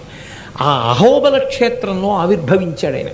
అందుకే అందరూ వెళ్ళి నిజానికి దర్శనం చేయడం అనేటటువంటిది సాధ్యమయ్యే విషయం కాదు. కానీ పట్టుదల ఉన్నవాళ్ళు మాత్రం, పరమ భక్తితో మేము దర్శనం చేస్తాము అనుకున్న వాళ్ళు మాత్రం ఇప్పటికీ దర్శనం చేస్తూ ఉంటారు. నవనారసింహులు అని అహోబల క్షేత్రంలో ఉంటారు. 9 ప్రాంతాల్లో ఉంటారు కొండల మీద. కొంచెం జాగ్రత్తగా ఎవరైనా తెలుసున్నటువంటి వాళ్ళు ఉంటే అటువంటి వాళ్ళ సహాయంతో వెళ్ళవలసి ఉంటుంది. ఎందుకంటే ఇప్పుడు ఆ చుట్టుపక్కల అహోబల క్షేత్రం మీద ఉన్న నవనారసింహుల్ని దర్శనం చేయించడానికి కొంతమంది సమూహాలుగా ఏర్పడి వచ్చిన భక్తులకి సహాయం చేస్తున్నారు. ప్రత్యేకంగా స్వాతి నక్షత్రంలో దర్శనం చేయిస్తారు. నవనారసింహులు అని ఉంటారు అహోబల క్షేత్రంలో. అందులో మొట్టమొదటి నరసింహుడికి జ్వాలానారసింహుడు అని పేరు. అదే యథార్థంగా స్తంభంలోంచి స్వామివారు ఆవిర్భవించినటువంటి ప్రదేశం. భయంకరమైనటువంటి రౌద్రస్వరూపంతో వేలాడిపోతున్నటువంటి హిరణ్యకశిపుడి యొక్క తలకాయని కిరీటాన్ని ఒక చేత్తో పట్టుకొని ఆయన పొట్ట చీలుస్తూ వెలిసి ఉంటాడు. ఆయన ఏ స్తంభంలోంచి బయటికి వచ్చాడో ఆ స్తంభమే ఇప్పటికీ అక్కడ ఎదురుగుండా ఉంటుంది. ఆ ఉన్నటువంటి కొండని జ్వాలానారసింహుడు అని పిలుస్తారు. ఆ జ్వాలానారసింహుడి పక్కన ఉన్నది అహోబల నారసింహుడు అంటారు. అంటే ఆయన జ్వాలానారసింహుడంత ఉగ్రస్వరూపంతో ఉండరు, కానీ ప్రశాంతమైనటువంటి స్వరూపంతో ఉంటారు. ఏ రూపంతో వచ్చి హిరణ్యకశిపుణ్ణి సంహరించాడో అదే కేసరములతో, అదే సింహం ముఖంతో ఉంటాడు. అలా ఉన్నటువంటి స్వామికి అహోబల నారసింహుడు అని పేరు. ఆ పక్కన ఉన్నటువంటి వేరొక కొండ మీద మాలోల నారసింహుడు అని ఉంటాడు. మా అంటే లక్ష్మీదేవి, లోల అంటే ఆవిడికి వశవర్తి. నువ్వు ఆ రోజున నరసింహస్వరూపంగా వచ్చినప్పుడు నేను ఎంత భయపడిపోయానో తెలుసా నిజంగా అని అంటే, అంత బెంగ పెట్టుకోకోయ్, ఎప్పుడూ నేను నీ మాట వినేవాణ్ణే అని భార్యని అనునయిస్తూ తొడ మీద కూర్చోపెట్టుకున్నటువంటి నరసింహస్వరూపం ఏదుందో అదే మాలోల నరసింహస్వరూపం. నరసింహస్వామి వారే ఒకానొకప్పుడు ప్రత్యేకంగా దర్శనమిచ్చి అహోబలంలో ఉన్నటువంటి మఠం వారికి ఈ మాలోల నరసింహస్వామి వారి యొక్క రూపాన్ని బహూకరించారు. ఇప్పటికీ అక్కడ ఉన్నటువంటి వైష్ణవ పీఠంలో ఈ మాలోల నరసింహస్వరూపాన్ని ఆరాధన చేస్తారు. కాబట్టి 3వది మాలోల నరసింహస్వరూపం. 4వది చాలా చిత్రమైనటువంటి స్వరూపం, ఛత్రవట నరసింహుడు అని పిలుస్తారు. పెద్ద వటవృక్షం కింద కూర్చుని ఉంటాడు. ఆయన దగ్గర 2 గంధర్వులు ఆహా ఊహు అనబడేటటువంటి వాళ్ళిద్దరూ పాటలు పాడుతుంటారు. పాటలు పాడుతుంటే ఆయన ఎంతో సంతోషంగా ఉల్లాసంగా సంగీతం వింటూ కూర్చుని ఉంటాడు. అది ఒక కొండ మీద ఉంటుంది. అలా కూర్చున్నటువంటి నారసింహుణ్ణి ఛత్రవట నారసింహుడు అని పిలుస్తారు. ఇక చిత్రంలో చెప్పిన రూపంగానే వరాహ నరసింహ స్వరూపంగా ఉంటాడు. చతుర్ముఖ బ్రహ్మగారు వేదములను ఆధారం చేసుకుని ఈ సృష్టిని అంతటినీ చేసేటప్పుడు ఆయనకి ఏదో చిన్న నిద్ర కునుకొచ్చి ఇలా కునికారు. ఆ వేదములు జారి పడితే ఆ వేదాల్ని భూమిని ఎత్తుకుపోయాడు సోమకాసురుడు అన్న రాక్షసుడు. అటువంటి సమయంలో భూదేవిని తన యొక్క ముట్టి మీద పైకెత్తి నిలబెట్టాడు వరాహస్వామి. ఇప్పటికీ ఆయన ముట్టి మీద రాక్షస స్వరూపం నిలబడి ఉంటుంది అహోబల క్షేత్రంలో. అలా నిలబడి ఉండేటటువంటి ఆ కింద వరాహస్వరూపము నరసింహస్వరూపంతో ఉండేటటువంటి వరాహ నరసింహస్వరూపం ఏదుందో అది బ్రహ్మగారికి వేదాల్ని తెచ్చిచ్చి భూమిని మళ్ళీ సముద్రంలోంచి పైకెత్తి నిలబెట్టినటువంటి స్వరూపం. అది బ్రహ్మగారిని అనుగ్రహించినటువంటి 5వ స్వరూపం. ఇక 6వ స్వరూపం ఒకటి ఉంటుంది. దాన్నే అన్నమాచార్యుల వారు స్తోత్రం చేశారు. అది కారంజనారసింహుడు అంటారు. కరంజ వృక్షము అని ఒకటి ఉంటుంది. కరంజ వృక్షము అంటే తెలుగులో అయితే కానుగ చెట్టు. కానుగ చెట్టు ఒకటి ఉంటుంది. ఆ కానుగ చెట్టు కింద కూర్చుని ఉంటాడు అక్కడ నరసింహస్వామి. ఎందుకు అలా కూర్చుని ఉంటాడు అంటే అక్కడ ఒక బ్రాహ్మణుడు తపస్సు చేశాడు నరసింహస్వామి వారి యొక్క దర్శనం అవ్వాలి అని. ఆయన దర్శనం ఇచ్చారు అక్కడ.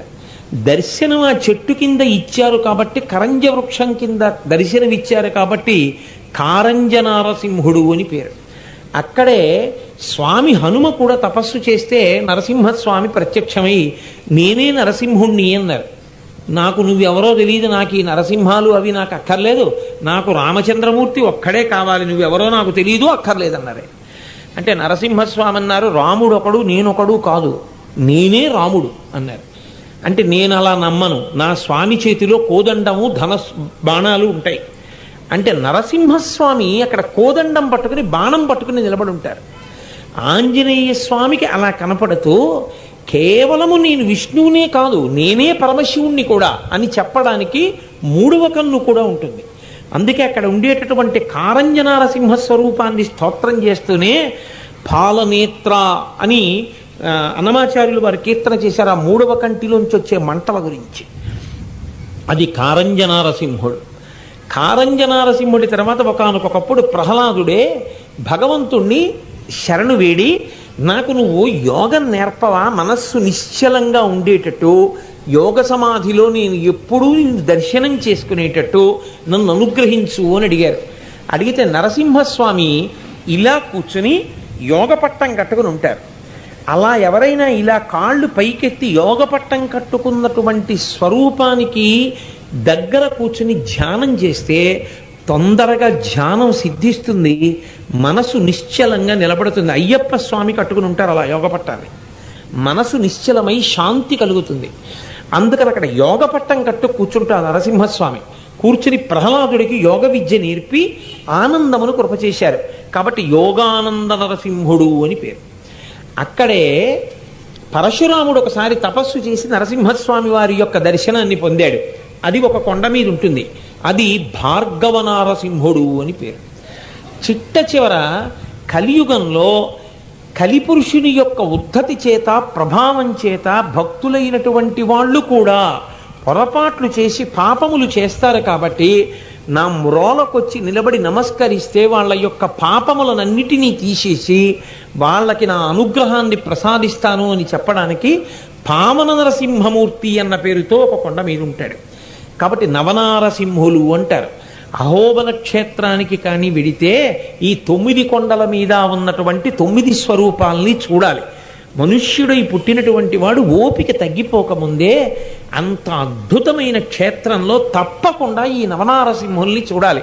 కానీ ఎవరిదైనా సహకారం లేకుండా మాత్రం వెళ్ళవద్దు. మళ్ళీ మళ్ళీ చెప్తున్నాను మీకు, అక్కడ ఉండే స్థానికుల సహకారం తీసుకుని వెళ్ళవలసి ఉంటుంది ఈ దర్శనానికి. మళ్ళీ చెప్తున్నాను, జ్వాలా నారసింహుడు, అహోబల నారసింహుడు, మాలోల నారసింహుడు, ఛత్రవట నారసింహుడు, వరాహ నారసింహుడు, భార్గవ నారసింహుడు, యోగానంద నారసింహుడు, కారంజ నారసింహుడు, పావన నారసింహుడు అని 9 నరసింహస్వరూపాలు అహోబల క్షేత్రంలో దగ్గరలో ఉన్నటువంటి 9 కొండల మీద ఉంటాయి. అక్కడే ఒక గొప్ప నది ప్రవహిస్తూ ఉంటుంది. ఆ నదిలో భవనాశిని అని పేరు. ఆ నదిలో ఎవరు స్నానం చేస్తారో వాళ్ళు ఇక మళ్ళీ పుట్టవలసిన అవసరం లేకుండా వాళ్ళు శరీరం విడిచిపెట్టేటప్పుడు భగవన్నామం జ్ఞాపకం వచ్చి భగవన్నామం చెబుతూ వెళ్ళిపోయేటట్టుగా నరసింహస్వామి అనుగ్రహిస్తారు అని. భవనాశిని అన్న నది నడుస్తూ ఉంటుంది. అంత గొప్ప క్షేత్రం నవనారసింహ క్షేత్రం. ఆ కిందన దిగువ అహోబిలం అంటారు. దిగువ అహోబిలంలో నరసింహస్వామి వారు వెలిసి ఉంటారు. అది చాలా గొప్పగా ఉంటుంది అక్కడ ఉండేటటువంటి మూర్తి. దానితో కలిపి 10 అంటారు, దిగువ అహోబిలం అంటారు, దీన్ని 10.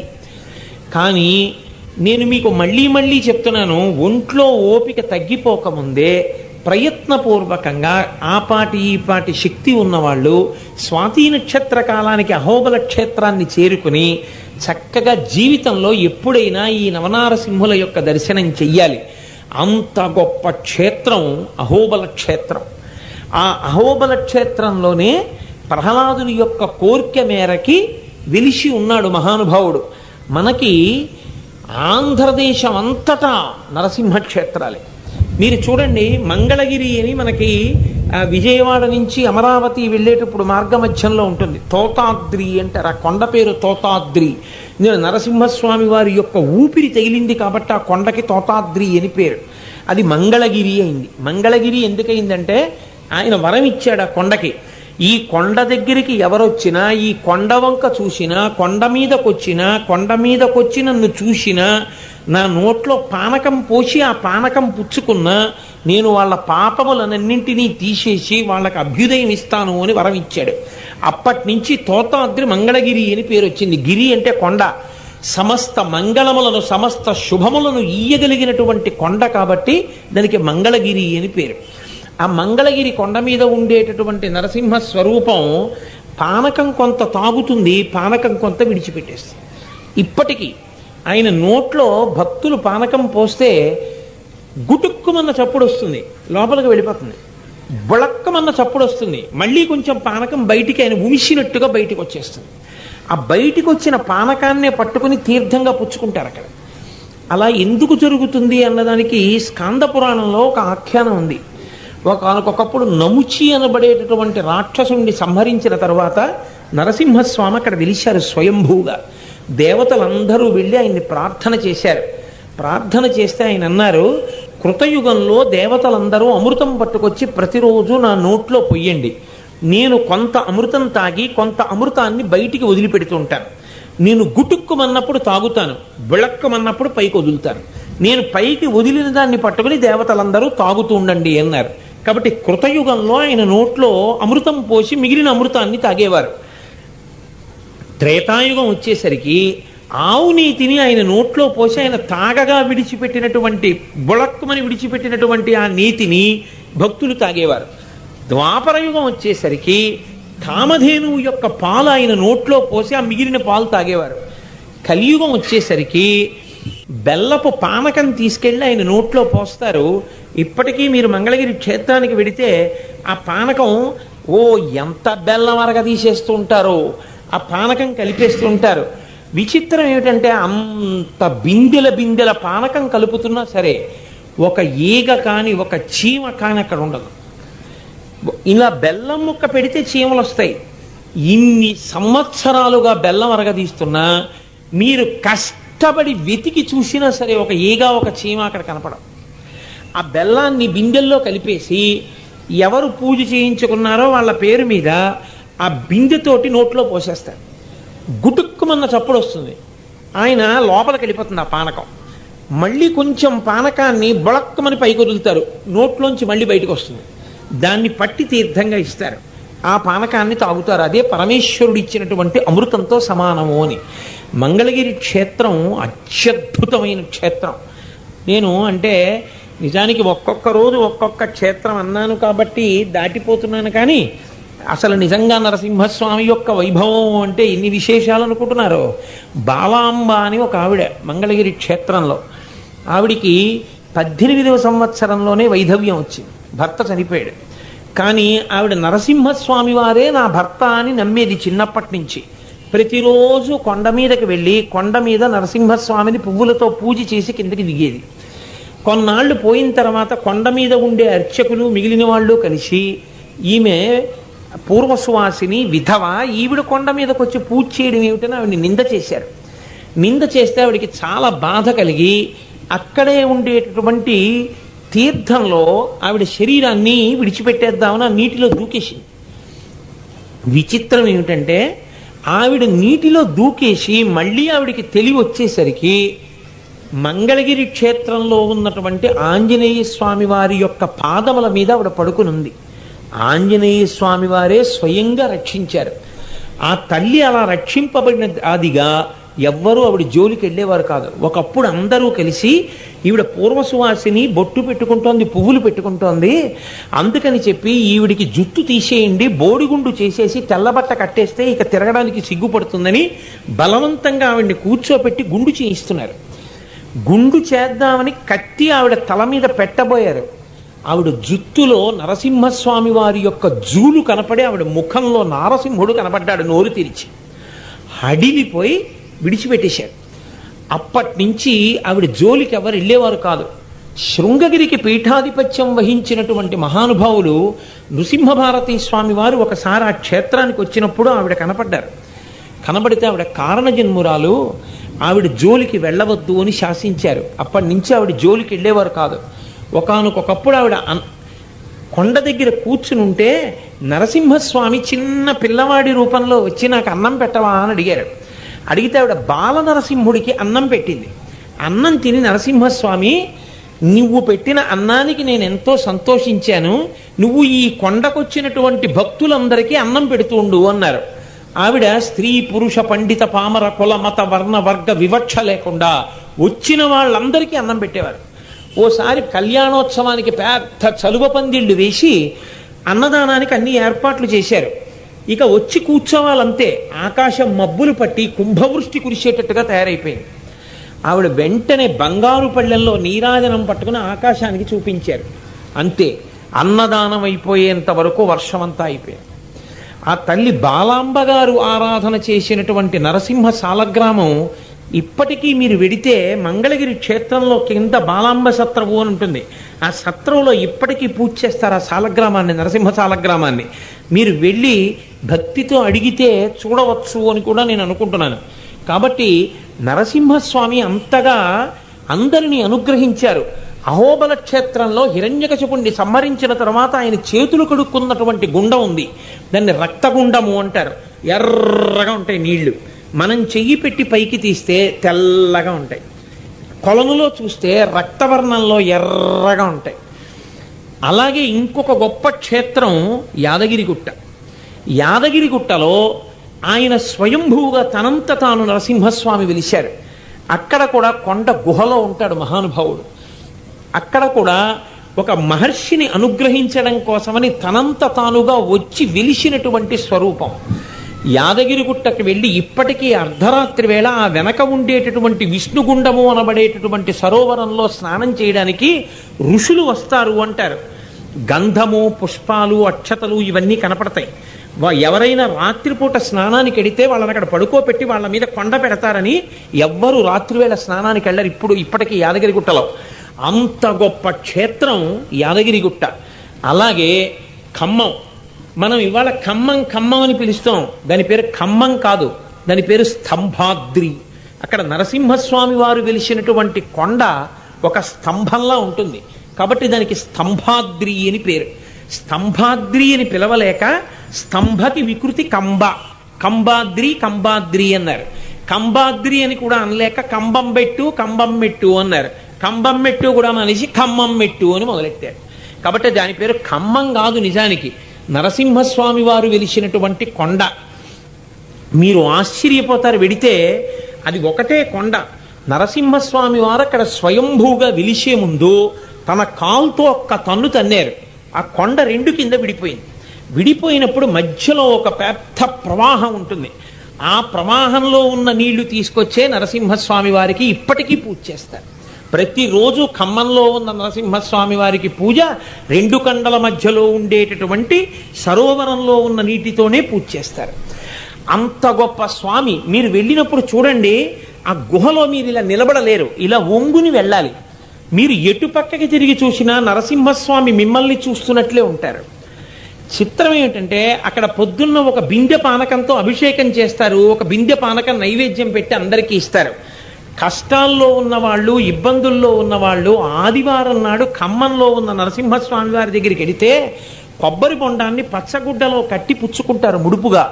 42 రోజులు మీ పేరు మీద పూజ చేస్తే 42 రోజుల తర్వాత నరసింహస్వామి వారి అనుగ్రహంతో కష్టాల్లోంచి బయటికి వస్తారు. 42 రోజుల తర్వాత మళ్ళీ వెళ్ళి ఆ పచ్చబట్టలోంచి కొబ్బరి బొండం విప్పి నరసింహస్వామి వారికి ఇచ్చేస్తుంటారు. చిత్రం ఏమిటో తెలుసా అండి? ఆ ఖమ్మంలో ఒకానొకప్పుడు నరసింహస్వామి వారి ఎదురుగుండా దీపం పెడితే ఇంతలా నాగుపాం వచ్చి ఎప్పుడు ఆయన ముందిలా ఆడుతూ ఉండేది. ఆ సుబ్రహ్మణ్య గుట్ట అని పక్కనే ఉంటుంది. ఇప్పటికీ ప్రతిరోజు అక్కడ పావులు తిరుగుతూనే ఉంటాయి. చిన్న చిన్న పిల్లలు తిరుగుతారు. నేను చీకటి పడుతుండగా ఓ రోజు నా గుట్ట మీదకి ఎక్కి చూసి వచ్చాను కూడా.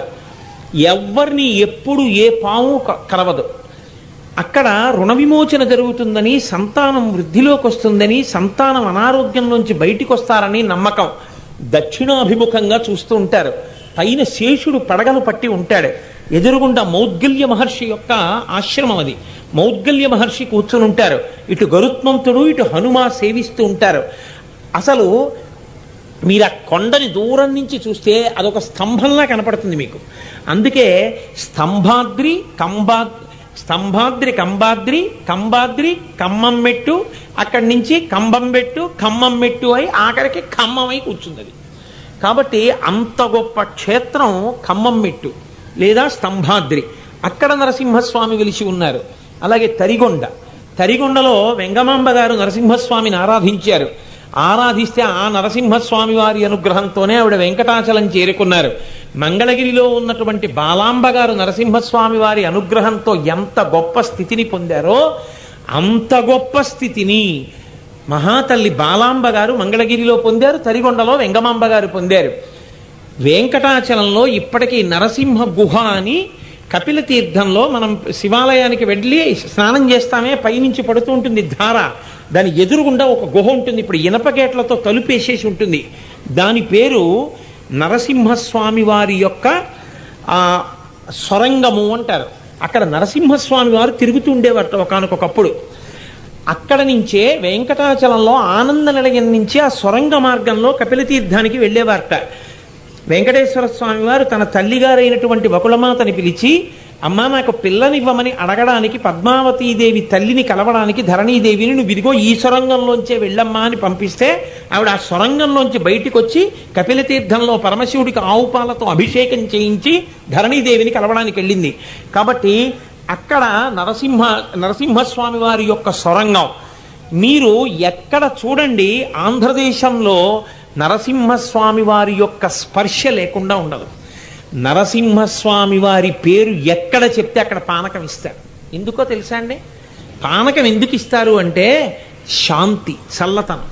వేడి తగ్గిపోతుంది, వేడి తగ్గిపోయి చల్లబడిపోతుంది కాబట్టి పానకం ఇస్తారు.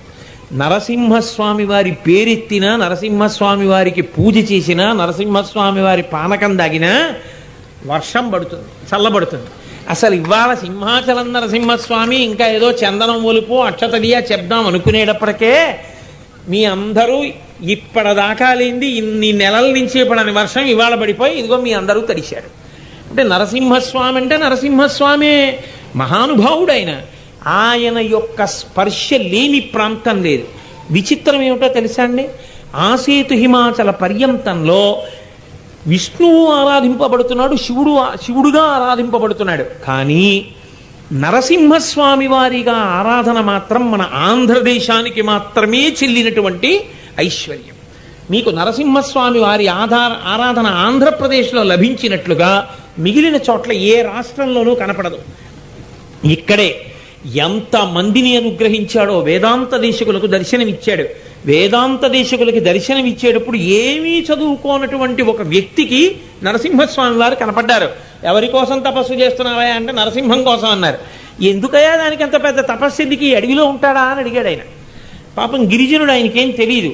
అవునయ్యా ఈ అడవిలోనే ఉంటాడేమిటి, అంతటా ఉంటాడు, ఆయన దర్శనం కోసమే తపస్సు చేస్తున్నానన్నాడు.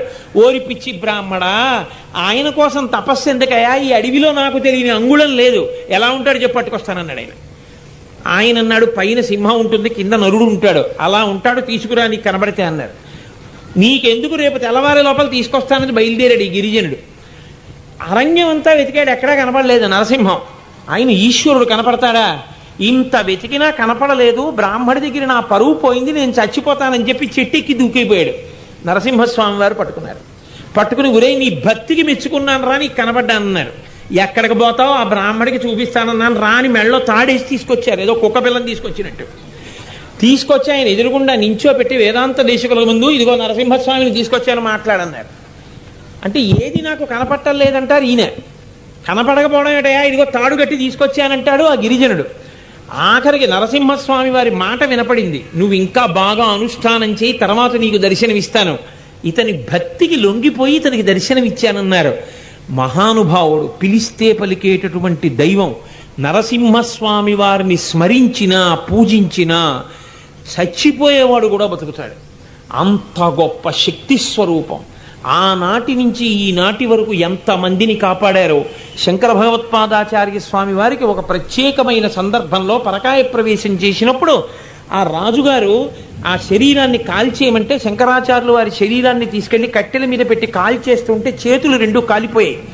అప్పుడు ఆయన నరసింహస్వామి వారిని లక్ష్మీ నృసింహ మమదేహి కరావలంబం అని ప్రార్థన చేస్తే మళ్ళీ శంకరాచార్యుల వారికి రెండు చేతులు వచ్చాయి.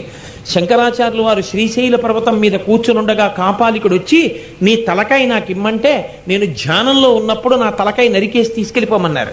నా శిష్యులు దూరంగా ఉన్నప్పుడు తీసుకో, లేకపోతే వాళ్ళు ఒప్పుకోరన్నారు. వాళ్ళందరూ పాతాళ గంగకి వెళ్ళి స్నానం చేస్తుంటే శిష్యులు కాపాలికుడు వచ్చి శంకరాచార్యులు వారి తల తరిగేయడం కోసమని కత్తి పైకెత్తాడు. శంకరాచార్యులు వారి శిష్యులు పద్మపాదాచార్యుల వారు నరసింహోపాసన ఉంది ఆయనకి. ఆయన స్నానం చేస్తూ గురువు గారికి ఏదో ఆపద వచ్చింది అని గమనించారు. ఆయనకు అనిపించి వెంటనే నరసింహ మంత్రాన్ని ఉపాసన చేశారు. అంతే ఆయనకి నరసింహస్వామి ఆవిర్భవించి ఒక్క దూకులో వెళ్ళిపోయి కత్తి ఎత్తి శంకరాచార్య స్వామి వారి యొక్క కంఠాన్ని నరకబోతున్న కాపాలికుణ్ణి పట్టి చీల్చి చెండాడి ముక్కల కింద చీల్చేశారు. అప్పుడు శంకరాచార్యుల వారు మళ్ళీ ఆ నరసింహస్వామిని స్తోత్రం చేశారు. శంకర భగవత్పాదుల జీవితంలో 2 మాటలు శంకరాచార్యుల వారిని కాపాడాడు నరసింహస్వామి. అంత గొప్ప స్వరూపం. మన పక్కనే ఉన్నటువంటి సింహాచలంలో వెలిసి రాబోయే నిజ వైశాఖ మాసంలో అక్షత దియనాడు చందనం ఒలుపు జరిగి మనకందరికీ నిజరూప దర్శనం ఇచ్చేటటువంటి మహానుభావుడు. ఆంధ్రదేశంలోని కొన్ని పుణ్యక్షేత్రాల గురించి మీతో ప్రస్తావన చేద్దామనుకుని మొదట ఇటువైపు సింహాచలంతో మొదలు పెడదామని సింహాచలంతో మొదలుపెట్టాను. కాబట్టి ఇవాళ మీకు నరసింహ వైభవాన్ని, ఆ నారసింహ వైభవాన్ని మీకు ఆవిష్కరించాను. ఆ తర్వాత అలా దాటి వచ్చేస్తుంటే వచ్చేటటువంటి క్షేత్రం అన్నవర క్షేత్రం. రేపటి రోజున మీకు అన్నవర క్షేత్రం ఏమిటో, ఆయన అసలు ఎలా వచ్చారో, ఆ సత్యనారాయణ స్వామి ఏమిటో, ఎందుకు సత్యనారాయణ వ్రతం చేస్తారో, అసలు సత్యనారాయణ వ్రతం అంటే ఏమిటో, దాని కథ అంటే ఏమిటో, అసలు ఎందుకు అలా మంటపం వేస్తారో, ఈ విషయాలన్నింటినీ రేపటి రోజు సాయంకాలం 7 గంటలకి కూర్చుందాం. పరమేశ్వరుడు అనుగ్రహించి రేపు వర్షము 7 గంటలకి ముందే కురిసివేయుగాక, కురియాలనుకుంటే అని మనం ప్రార్థన చేస్తూ ఇవాల్టి ఉపన్యాసాన్ని ఇంతటితో ముగిస్తాను. ఎందుకంటే ఇప్పటికే వర్షం పడుతోంది, మీరు ఇబ్బంది పడుతున్నారు. రేపు అతనికి పాపం ఇబ్బంది కలగకుండా, నాయనా సాయి ఎక్కడున్నావు, రేపు అతనికి ఇబ్బంది పడకుండా 2 వైపులా ఎవరినైనా పెట్టు. వాళ్ళు టెలికాస్ట్ చేసుకోవాలి కదా, ఆంధ్రదేశం అంతా చూస్తుంది మీ ఊరిని. కాబట్టి అతనికి ఇబ్బంది కలగకుండా చూడు రేపు. ఏమ్మా మంగళాశాసనపరై మదాచార్య పురోగమై సర్వైశ్చ పూర్వైరాచార్యై సత్కృతాయాస్తు మంగళం. మంగళం కోసలేంద్రాయ మహనీయ గుణాత్మనే చక్రవర్తి తనూజాయ సర్వభౌమాయ మంగళం. ఉమాకాంతాయ కాంతాయ కామితార్థప్రదాయినే శ్రీగిరీశాయ దేవాయ మలినాథాయ మంగళం. కరచరణకృతం వా కర్మవాక్కాయజం వా శ్రవణనైనజం వా మానసం వా పరాధం విహితమవిహితం వా సర్వమేత్తక్షమస్వ. శివ శివ కరుణాబ్ధే శ్రీ మహాదేవ శంభో. సర్వం శ్రీ ఉమామహేశ్వర పరబ్రహ్మార్పణమస్తు. స్వస్తి. దేవకార్యార్థ సిద్ధ్యర్థం సభాస్తంభ సమోద్భవం శ్రీ నృసింహం మహావీరం నమామి రుణముక్తయే.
नमामि ऋणमुक्तये।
पठते नित्यं ऋणमोचकसंज्ञितम्